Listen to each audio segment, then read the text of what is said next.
Asian global study में आपका welcome है। आज हम लोग देखने वाले हैं एक्सरसाइज 1.1 का क्वेश्चन नंबर 5 और क्वेश्चन नंबर 6 को। ठीक है, और इसी वीडियो में क्वेश्चन नंबर 7 भी रहेगा, यानी 1.1 एकदम फुल्ली कंप्लीट हो जाएगा इसी वीडियो में। ठीक है ना। तो अब है क्वेश्चन क्या है, जांच कीजिए कि क्या किसी प्राकृत संख्या n के लिए संख्या 6 पावर n अंक 0 पर समाप्त हो सकती है। यानी क्या जो है 0 पर आ सकता है। 6 पावर n का मान, यानी n का मान 1 2 3 4 5 6 7 8 कुछ भी रखते जाओ तो क्या कभी 0 आ सकता है, या n पर 0 रख दे तो क्या ये संभव है? बोलो। तो एक बात आप बताओ, आपके पास कॉमन सेंस होगा कि अगर जिसके लास्ट में 0 आता है, यानी वंश के स्थान पर 0 होता है, तो वो नंबर तो भैया 10 से कटता है, और 10 का मतलब 2 और 5 से कटता है ना। तो 0 होने के लिए आप यहां लिखेंगे सोल्यूशन नंबर 5, सोल्यूशन नंबर 5। ठीक, तो लिखेंगे क्या, लिखेंगे कि यदि यदि किसी नंबर का अंक किसी संख्या का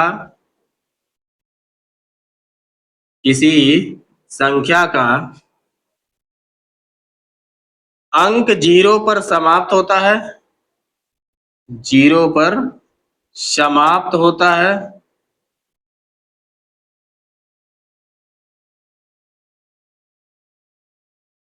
ठीक।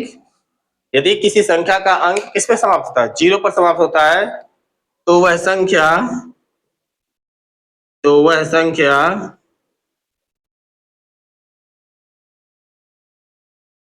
अवश्य ही 10 से, अर्थात 2 गुणे 5 से, क्योंकि 10 के प्राइम फैक्टर कौन होते हैं, 2 और 5 होते हैं ना। 2 गुणे 5 से विभाजित होती है, विभाजित होती है। ठीक है, लेकिन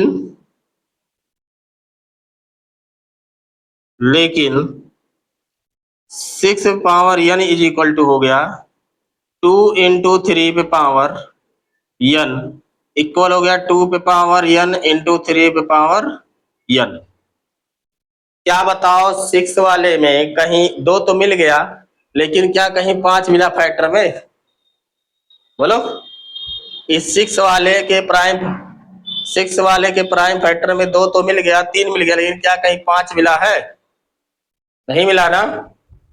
बोलो। तो यह अवधारणा गलत है कि नहीं है? अवधारणा क्या है, गलत है। तो यहां आप लिखेंगे इस पे पावर n के अभाज्य गुणनखंड में, अभाज्य गुणनखंड में 2 तो है, लेकिन 5 नहीं है। क्या नहीं है? 5 नहीं है। 2 तो है लेकिन 5 नहीं है। इसलिए 6 पावर n अंक 0 पर समाप्त नहीं होगी, अंक 0 पर समाप्त नहीं होगी।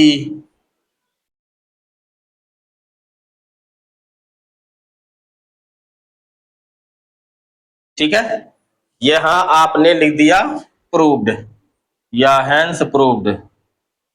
ऐसे ही आपको बोर्ड में लिख के आना है। ठीक है, ये 3 नंबर या 2 नंबर में पूछता है। ठीक है, आप बोर्ड का पीवाईक्यू उठा के देख लीजिए, अगर 10 साल का पीवाईक्यू उठाएंगे तो उसमें 6 से 7 साल में आया है ये। ठीक है ना। तो आपका काम है कि इसको इसी तरह एकदम रट्टा मार लेना, ताकि आपको भूले ही ना। क्या दिखाना भैया कि अगर 0 पर खत्म होती है तो 10 से कटेगा, और 10 से कटने का मतलब 2 गुणे 5 से कटेगा, क्योंकि 10 का प्राइम फैक्टर 2 और 5 होता है। लेकिन हमने देखा कि 6 को अगर हम प्राइम फैक्टर में बदले तो 2 और 3 मिला, 5 तो मिलवा नहीं किया। तो इससे पता चलता है कि 6 पावर n जो है कभी 0 पे खत्म ही नहीं होती है। ठीक है ना? तो ये ऐसे ही आपको लिख करके इसको आना है। तो ऐसे ही लिख करके आपको इस तरह आना है, पूरा बेस्ट मार्क्स आपको मिलेंगे, कोई दिक्कत नहीं। ठीक है ना? क्लियर हो गया? अब हम लोग आते हैं क्वेश्चन नंबर 6 पर। लिखा है व्याख्या कीजिए कि 7 इंटू 11 इंटू 13 प्लस 13 और 7 into 6 into 5 into 4 into 3 into 2 into 1 plus 5 एक भाज्य संख्या है और क्यों है, बताओ। ये बात आपको बतानी है कि ये भाज्य है तो क्यों है। तो भाज्य संख्या भैया वो होती है जो खुद के अलावा से किसी और से कट जाए। अभाज्य वो होती है जो केवल खुद से कटे और 1 से कटे, बाकी किसी से ना कटे, नहीं उसके फैक्टर में वो ही रहे और 1 रहे और कोई दूसरा नंबर ना रहे। और भाज्य होता है कि वो भी रहेगा और 1 भी रहेगा और दूसरा नंबर भी रहेगा, तो उसे भाज्य कह देंगे। तो चलिए हम लोग चेक करते हैं। कैसे चेक करेंगे? पहला वाला देखो, यहाँ पे लिखोगे सोल्यूशन नंबर 6। सोल्यूशन नंबर 6 हो गया। लिखेंगे आप 7 इंटू 11 इंटू 13 प्लस 13। दोनों में देखो कॉमन 13 है, इतना एक नंबर है, ये एक नंबर है। हमने आपको शुरू में बताया है कि नंबर अलग अलग कब होते हैं, जब उनके बीच में प्लस का चिन्ह हो।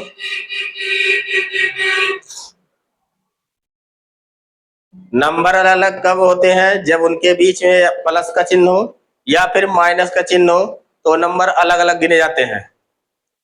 और अगर उनके बीच में मल्टीप्लाई का चिन्ह है या डिवाइड का चिन्ह है तो उन्हें अलग नहीं गिनते, उनको एक ही नंबर गिना जाता है। तो यहां से लेके यहां तक एक नंबर है और ये अलग एक नंबर है। तो दोनों में आप देखेंगे 13 कॉमन है। 13 क्या है? कॉमन है। तो 13 को आपने क्या किया? कॉमन कर लिया।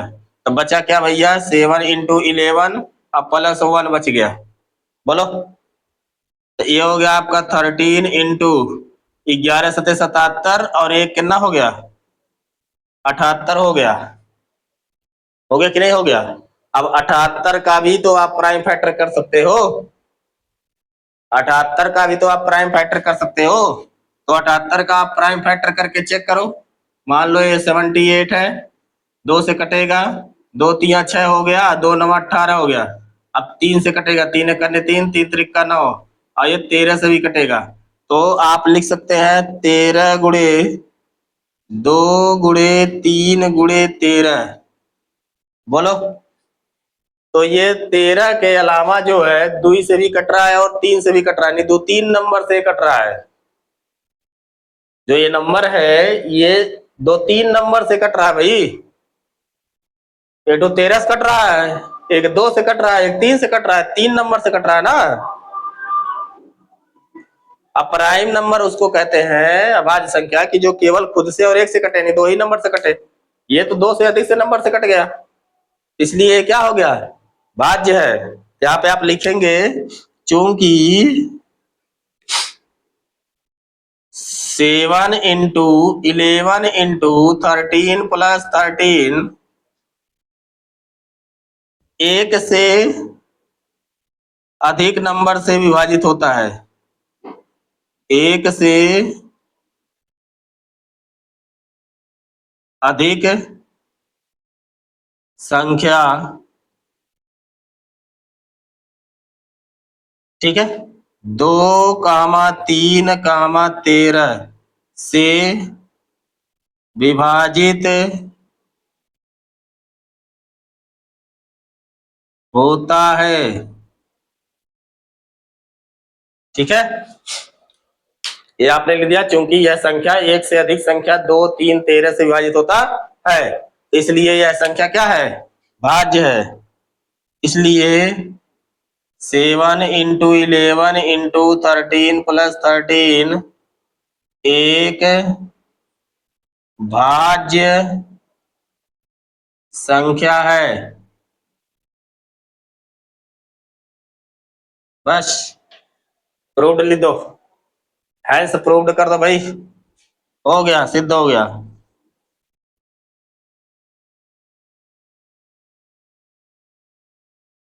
इसी को इंग्लिश में लिखना होगा तो वहां पे लिखा रहेगा क्वेश्चन में, एक्सप्लेन दैट इतना एंड इतना इज ए सॉरी और ए डिविजिबल नंबर। ठीक है, तो आप क्या लिखेंगे, सोल्यूशन फला और ये से पूरा फैक्टर कर लेंगे, तो यहाँ पे लिखेंगे हैंस इतना is a divisible by the more number than one number 2 3 and 13, so we can say that 7 into मतलब ये number is a divisible number, बात खत्म। ऐसे इंग्लिश मीडियम में रहेगा आपका, इंग्लिश मीडियम में ऐसे लिख देना है, ठीक है ना। बस क्वेश्चन क्या रहेगा, सेम रहेगा, बस वहां इंग्लिश में लिखा रहेगा। तो यही बात आपको, ये तो सेम देखो इंग्लिश में है, ये है क्या दिक्कत है इसमें, ये जो है आपको इंग्लिश में लिखना है। लिखेंगे नंबर, इसको नोट करेंगे, लिखेंगे is a divisible by more than one number 2, 3, 13, so we can say that this number is a divisible number, बात खत्म, hence proved। ठीक है, अब आते हैं हम लोग दूसरा नंबर, अब अभी एक नंबर और तो है प्रूव करना है, बोलो आप। 7 into 6 into 5 into 4 into 3 into 2 into 1 plus 5, यहां से लेकर यहां तक सब एक नंबर है और प्लस के बाद वाला अलग नंबर है। दोनों में देखो 5 कॉमन है, कॉमन है ना, 5 आपने कॉमन ले लिया, तो 7 इंटू 6 इंटू 4 इंटू 3 इंटू 2 अब प्लस 1 बच गया। वो इंटू 1 लिखो चाहे ना लिखो, ये जब उठा लिए थे यहाँ प्लस 1 नहीं बचा। अब बताओ, अब इसका आप मल्टीप्लाई करिए, 7 छक 42, ठीक है, 42 चौके कितना होगा, तो 4 दूनी 8 और 4 चौक 16, 168। 168 छक्के कितना हो जाएगा, 3 दूनी 6 है, तो 168 छक्के कर लो, 168 और 6, 6 बटे 48, 6 छक 36, 4 40 और 6 करने 6 4 10, 1008 आ गया। कितना आ गया, 1008 और एक इसको आप ऐड कर लोगे, ये हो गया 1008 प्लस 1, तो कितना आ गया 1009। बोलो, तो वो संख्या बताओ खुद के अलावा से, ये दो संख्याओं से कट रहा है कि नहीं कट रहा है, 5 से भी कट रहा है और 1009 से कट रहा है। तो सेम बात वह लिखना है जो आप पहले बार में लिखे थे, लिखेंगे चूंकि 7 गुणे 6 गुणे 5 गुणे 4 गुणे 3 गुणे 2 गुणे 1 प्लस 5, एक से अधिक संख्या, एक से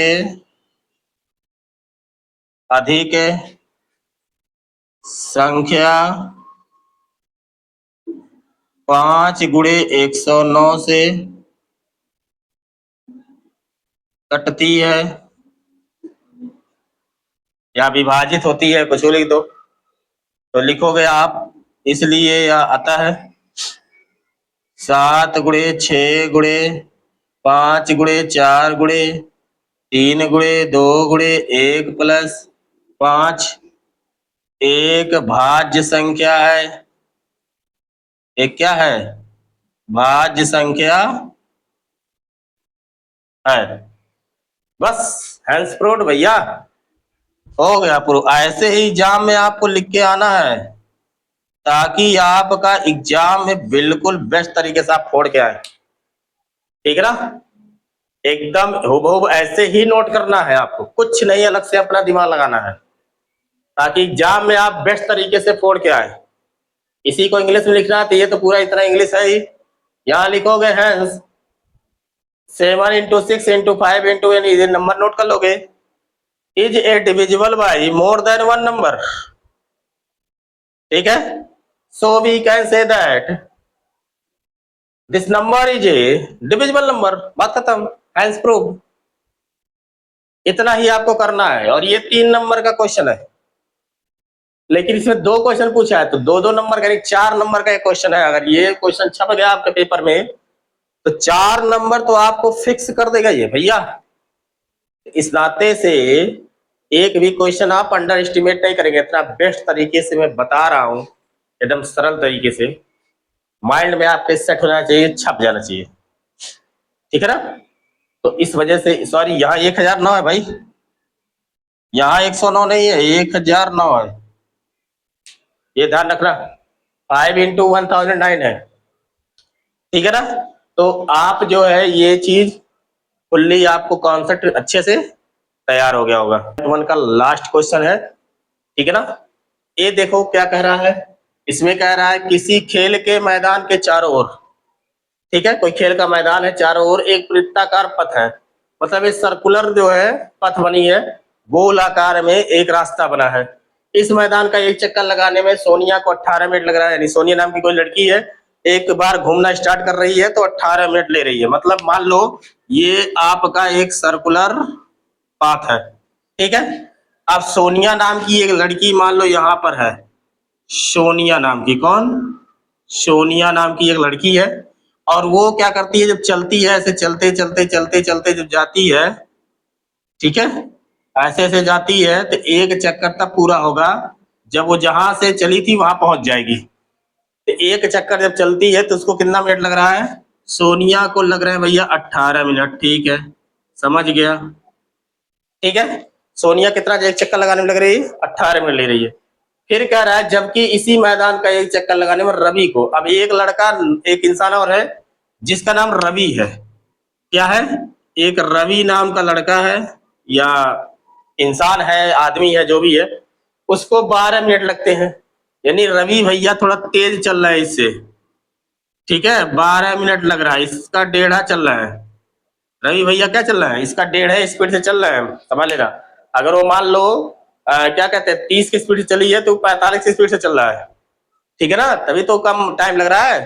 तो टाइम और जो है स्पीड में एक रिलेशन होता है कि टाइम का उल्टा स्पीड, स्पीड का उल्टा टाइम, ठीक है ना, कि अगर टाइम बढ़ेगा तो स्पीड घटेगा, स्पीड बढ़ घटेगा तो टाइम बढ़ेगा, ये बात याद रखना, ठीक है।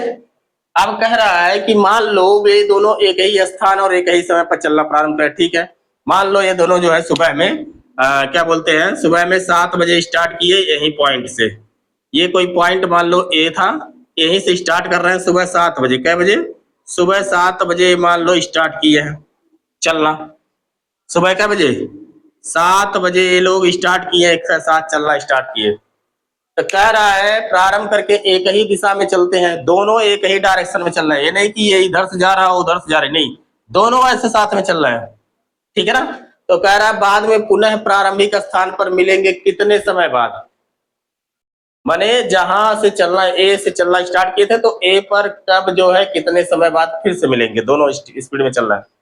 तो जाहिर सी बात है कि 2-3 चक्कर लगाने के बाद ही साथ में मिलेंगे, क्यों, क्योंकि जो है ये भैया तेज चल रहा है, ये थोड़ा स्लो चल रही है, तभी तो ज्यादा टाइम ले रही है, भाई टाइम कम ले रहा है। तो इस 2-3 चक्कर 4 चक्कर लगाएंगे तब तो कहीं ना कहीं साथ में होंगे, ठीक है ना, मैनेज होगा। तो चलो देखते हैं हम लोग। तो जब देखना बाबू कि एक साथ कोई चीज होना स्टार्ट हो रहा है, कोई वर्क होना स्टार्ट हो रहा है, और फिर पूछ रहा कि एक साथ वो कब समाप्त होगा या एक साथ वो कब फिर से जो है मतलब कंप्लीट होगा, तो इसके लिए आपको एलसीएम लगाना है। क्या लगाना है, एलसीएम लगाना। तो ध्यान से सुनना, आप पढ़े होंगे छोटे क्लासों में कि घंटी घंटे का बजना, ट्रैफिक लाइट का जलना, और एक स्थान पर एक ही साथ दौड़ना और पुनः उस स्थान पर एक साथ मिलना, अगर इस टाइप का क्वेश्चन आ रहा है तो आपको एलसीएम निकालना है, जो डाटा दिया है उसका एलसीएम निकालो। तो इसमें कौन कौन डाटा दिया जरा पकड़ लो भैया। इसमें आपका कीवर्ड क्या क्या है, 18 मिनट एक डाटा है, और एक कीवर्ड आपको है 12 मिनट, क्या है, एक कीवर्ड आपका 18 मिनट है और एक कीवर्ड आपको 12 मिनट है। तो 18 और 12 दोनों मिनट का है ना, अगर सेकंड होता तो एलसीएम निकाल के मिनट में चेंज करते, मिनट का है तो निकालिए, अगर जो है मतलब 60 से ज्यादा आएगा तो उसको घंटे में चेंज कर लेंगे, नहीं आएगा तो कोई बात नहीं।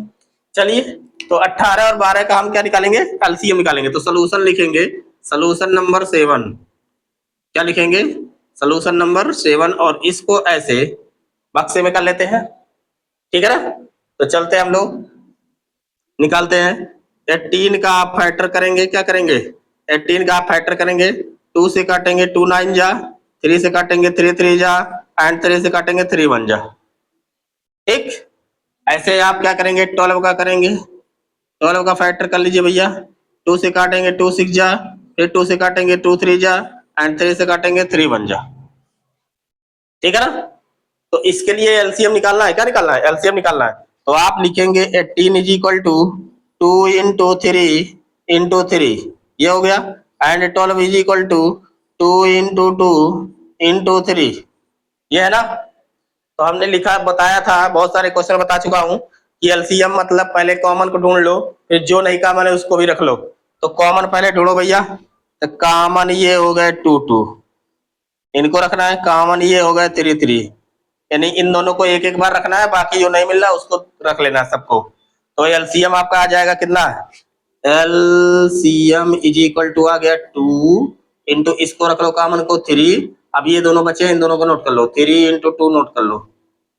चलो, 2 3 6, 6 3 18, 18 दूनी 36, यानी 36 मिनट बाद में जो है वो लोग फिर से एक साथ मिलेंगे। कितने मिनट बाद में, 36 मिनट बाद में। तो आप लिखेंगे, आता है सोनिया